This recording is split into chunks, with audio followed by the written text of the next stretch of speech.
ናርዶስ እና በረከት በጣም ተጨንቀዋል። ምክንያቱም ልጃችሁ ናት ብሎ መንግስት ራሱ የፈቀደላቸውን ልጅ አሁን ባላሰቡት ሁኔታ ወላጅ እናትና አባቷ ማስታወቂያ ለጥፈዋል። ልጃችንን አፋልጉን፣ ከ4 ዓመት በፊት የጠፋችን ልጅ ናት ብለው ለጥፈዋል። እናም ያን ማስታወቂያ ሄለን የጌዲዮን ሚስት አይታ ለናርድ ታቀብላታለች። ናርድ ደግሞ ለበረከት ታሳየዋለች።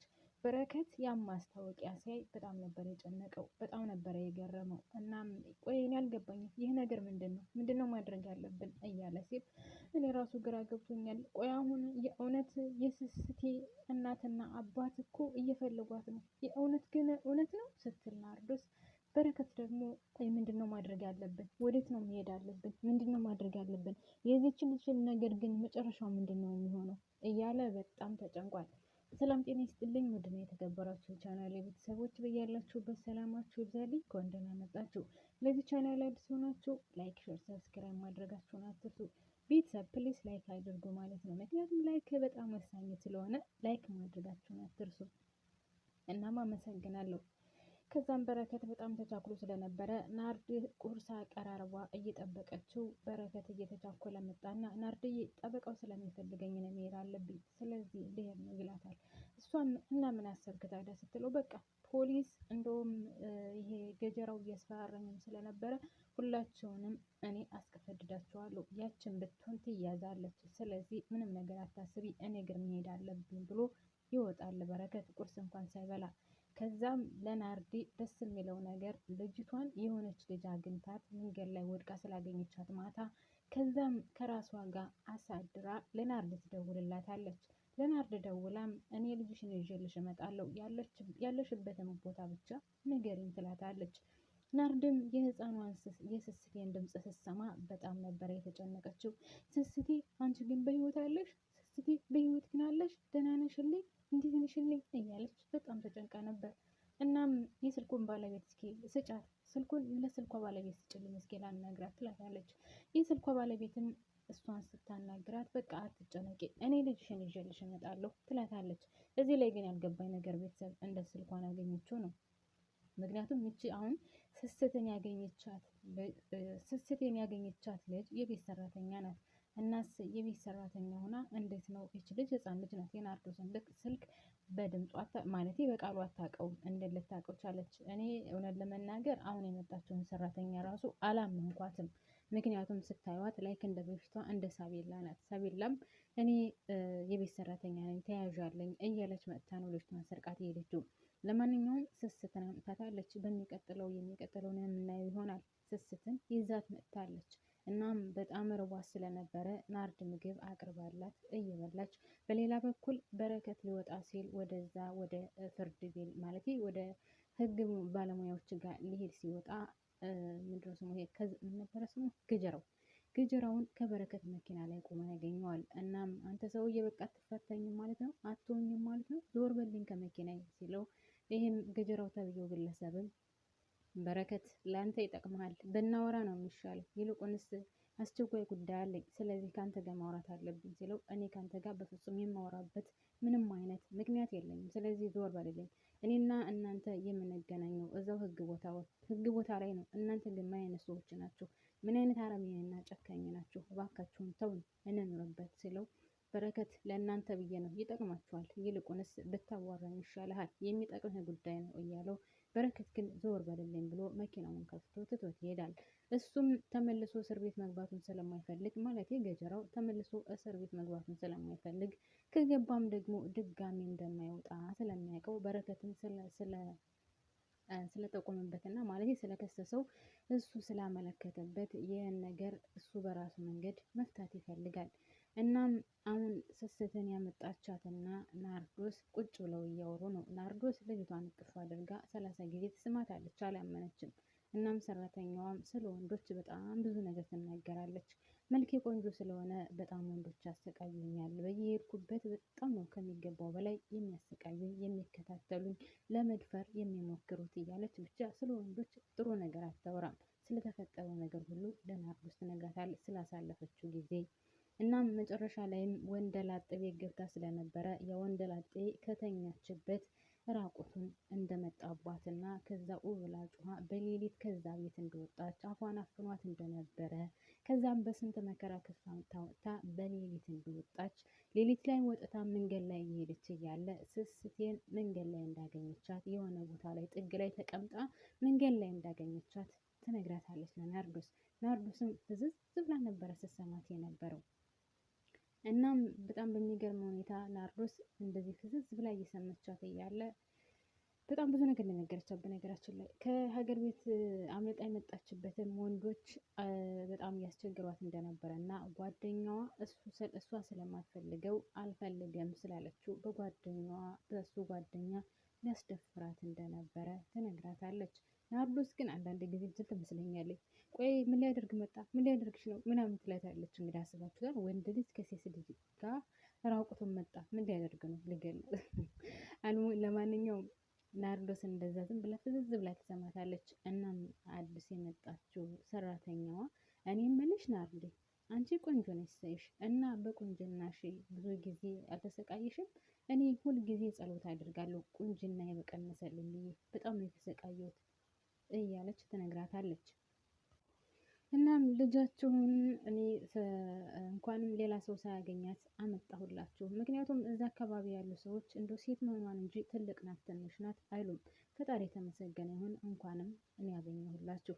እና ናርዶስ ደግሞ ቀጠል ላደረገች እና የት ነው ያደራችሁት? እዛው ወደ ውጭ ነው ያደራችሁት መንገድ ላይ ስትላት፣ አይ ናርድ አታስቢ፣ ያው ጥሩ ገንዘብ ባይኖረኝም ባለኝ ቀለል ያለች አልጋ ተከራይተን አድረናል እና ልጆች ምንም አልሆነችም እግዚአብሔር ይመስገን ከወንዶቹ አልጣላትም ትላታለች። እናም ልጅቷንም ስስቴን ናርድ ትጠይቃታለች። የት ነው ያደራችሁ ስትላት፣ አዎ ልክ ናት አልጋ ላይ ነው ያደርነው። እናም ደግሞ ምግብም ገዝታ ብስኩትም ገዝታ አብልታኛለች ትላታለች። በሌላ በኩል በረከትና ናርዶስ እየተጨቃጨቁ ነው። በረከት በሳባ ምክንያት አላመናትም አሁን የመጣችውን ሰራተኛ። እናም እኔ ይችን ሰራተኛ ላመንኳት በፍጹም ላምናት አልችልም። እንዴት ብዬ ነው ማምናት? አንቺ ስታስቢ አሁን ሳባ እንደዛ አድርጋን እንደዛ ጉድ ሰርታን ይችን ሰራተኛ አሁን እኔ ማምናት ይመስልሻል ስትላት፣ ነው በፍጹም እንደዛ አይደለችም። እቺ እያሳለፈችው ታሪክ በጣም ከባድ ነው። ብትሰማት ይልቁንስ ከኔ በላይ አንተ ታዝንላታለህ ስትለው፣ እኔ በፍጹም እኔ ከሳባ በኋላ በፍጹም ማንንም አላምንም ትለዋለች ይላታል ማለት ነው። እሷ ደግሞ በፍጹም እንደዛ ሊሆን አይችልም፣ ይቺ በጣም ምስኪንና ጥሩ ልጅ ናት እያለችው ሁለቱም ከተለያዩ በኋላ ድንገት ማር ቤት ይመጣል ማለት ነው። ድንገት ማር ቤት ሲመጣ እሷ ምግብ እየሰራች ስለነበረ በጣም ደንግጣ፣ ያስቃል እግዚአብሔር በጣም ደንግጣ፣ እናንተ ወንዶች ስትባሉ ዞር በልልኝ። ግን አሁን ለጊዜው እውነት ለመናገር አሁን የመጣችው ሰራተኛ በጣም ፈርታለች። ማለት ስለ ወንድ ያላት አመለካከት በጣም የተለየ ነው። የፈለገ መልካም ሰው ቢመጣ ለሷ አረመኔዎች፣ ጨካኞች፣ ክፉዎች ስለሆኑ በሷ ጭንቅላት የተሳሉት በቃ ማንኛውም መልካም ሰው ካጠገቧ ቢደርስ በፍጹም ለዛ ሰው አመለካከቷ የከፋና መጥፎ ነገር እንጂ ጥሩ አመለካከት የላትም። እናም በረከትን ትጮህበታለች። ቆይ አንተ እዛው ጥግን ጠብቅ፣ ወደ አጠገቤ እንዳትደርስ። ወንዶች ስትባሉ እኮ እናንተ አረመኔዎች፣ እናንተ የሴት ነገር እኮ አይሆንላችሁም እያለች ትጮህበታለች። ከዛ እሱም እንዴ ቆይ በራሴ ቤት መፈናፈኛ ልጣ እንዴ ምን እንድናደርግ የምትለኝ? እኔ እኮ በቤቴ ስቃይን አየሁ እያለ ተመልሶ ወደ ነበረበት ይመለሳል። ከዛም እሷም አረ ይህማ ያስታውቅበታል እኮ የሆነ አይኑ ሲቅለበለብ ሽሌ እንደሆነ ያስታውቅበታል እያለች በረከትን ትጮህበታለች። በረከትም ያውቀው ነገር የለም ያው እሷ ከደረሰባት አንጻር እንጂ። ከዛ በረከት በዛ ተናዶ ናርድ ደጅ ላይ ሆና ህፃኗን ምግብ እያበላች ነበር። ከዛም ማር ቤት ብሄድ ጮኸችብኝ። እኔ ምንድነው ማድረግ ያለብኝ? ለምንድን ነው እንደዚህ የምትጮህብኝ? እኔ ቀዝቃዛ ውሃ ፈልጌ ነበር ማር ቤት የሄድኩትኝ። እሷ ግን ማር ቤት እንድገባ አትፈልግም። እናም ምን አድርጌ ነው የምትለኝ ሲላትኝ፣ ናርድ ደግሞ በረከት ወደድክም ጠላህም ከአሁን በኋላ ለቤታችን ሰራተኛ እሷ ናት። ስለዚህ ሌላ ነገር ባትናገር መልካም ነው ስትለው፣ እሱ ደግሞ እኔ አላቅም በዚህ አይነት እኔ ከራሴ ቤት ራሱ የምታስገባኝ አይመስለኝም፣ በጣም ከባድ ነው ይላታል። ብቻ ድራማው በጣም የሚያስቅና የሚያስጨንቅ ነገር ሆኖባችኋል ማለት ነው ውድና የተከበራችሁ ቤተሰቦችን። እናም በሌላ በኩል በረከት ናርዶስ ሁለታቸውም አንድ ላይ ሆነው እየተወያዩ እያለ ስለዚህ ወደ ህግ ባለሙያ መሄድ እንዳለባቸው እና እዛ ሄደው ሁሉንም ነገር ማስረዳት እንዳለባቸው ተማምነው ስለነበረ ወደ ህግ ቤት እንሄዳለን ብለው ጨራርሰው ሊወጡ ሲሉ እሷ ማለት ሰራተኛዋ ከእነሱ ከመውጣታቸው በፊት እደጅ እየጠረገች ነበረ። ከዛም ድንገት ገጀራው ተብዬው በረከት ጋር ቢደውልለት በረከት ስላላነሳለት ድንገት ይመጣል ማለት ነው። ድንገት ሲመጣ ብሩን ከፍቶ እሷ ደግሞ ለወንዶች ያላት አመለካከት የተለየ ስለነበረ ይሄ ገጀራው ተብዬው ደግሞ ገና ከሩቅ ሳያት አይኑ ነበረ እንትን ያለው ማለት ነው። በጣም ነበር የፈለጋት ማለት በቃ በጣም ነው የተመኛት ልጅቷን ማለት ነው። እናም እችን የመሰለች ቆንጆ የቤት ሰራተኛ ትሆናለች? እንዴት እንደዚህ ሊሆን ይችላል? አንቺን የመሰለ ቆንጆ እንዴት ሰራተኛ ይሆናል? እያለ በራሱ ይቆጫል። እናም እሷ ደግሞ እዛ ጥግህን ጠብቅ፣ እንዴት ሰው ቤት እንደዚህ ዝም ብለህ ትገባለህ? ማን አንተ? ምንድነው ለዚህ ቤት? እያለች እሱን ትጠይቀዋለች። እሱ የእሷ ጥያቄ ምንም አልመሰለውም። አይኑ እሷ ላይ ነው ያለው። እናም እንደዛ እየተጫጫሁ እያለ በረከትና ናርዶስ ደግሞ የልጅቷን እጅ ይዛ ይወጣሉ። ሲወጡ ማለቴ ስሙ ይጠፋብኛል። ገጀራውን ያገኙታል። አንተ ምን ልትሰራ መጣህ ደግሞ? ጭራሽ የሰው ቤት የሰው በር ከፍተህ መግባት ጀመርክ ሲለው እሱም እኔ አሁን ከእናንተ ጋር የእውነት መነጋገር እፈልጋለሁ፣ የሚያዋጣችሁም ይመስለኛል። ስለዚህ ብንነጋገር መልካም ነው ሲላት ናርዶስን በረከትም ከአንተ ጋር ምንም አይነት ንግግር ሊኖረን አይችልም። በቃ ከአሁን በኋላ መፍታት ያለብን እዛው በህግ ቦታ ነው። እኛ ጋር ምንም አይነት ንግግር አይኖርህም። እናም ደግሞ ልጅህ ያልሆነችውን ልጅ ናት እያልክ እየመጣህ እንደዚህ አትበልብን ሲለው አዎ ልክ ነህ፣ ልጅ አይደለችም። ነገር ግን ስትለው አዎ ልጅ አይደለችም ስላት እኔ አውቄ ነበር ከዚህ በፊትም ምናልባት ሰርቃችኋት እንዳይሆን ስትለው ናርዶስ አይ ሰርቀናት አይደለም፣ ነገር ግን ጩና የዛ ጊዜ ጓደኛዬ ነበረች። እናም ከአንድ ባለ ሀብት ጋር ተገናኝታ ማህፀኗን ተከራዩት።